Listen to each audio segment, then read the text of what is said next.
حادثات سے بچنے کی دعا۔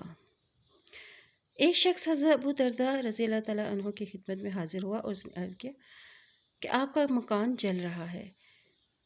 فرمایا کہ نہیں جلا۔ پھر دوسرے شخص نے بھی آ کے یہی اطلاع دی تو آپ نے فرمایا کہ نہیں جلا۔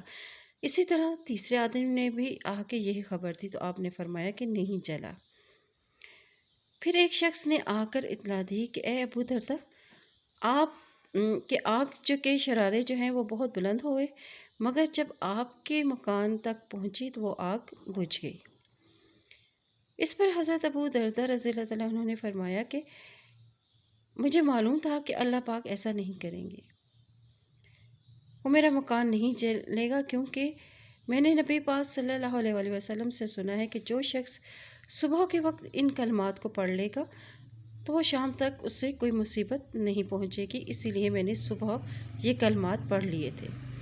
اور وہ کلمات یہ ہیں: بسم اللہ الرحمن الرحیم، اللہم انت ربی لا الہ الا انت علیک توکلت وانت رب العرش الکریم، ما شاء اللہ کان وما لم یشأ لم یکن ولا حول ولا قوة الا باللہ العلی العظیم، اعلم ان اللہ علی کل شیء قدیر وان اللہ قد احاط بكل شيء علما، اللهم إني أعوذ بك من شر نفسي ومن شر كل دابة أنت آخذ بناصيتها إن ربي على صراط مستقيم۔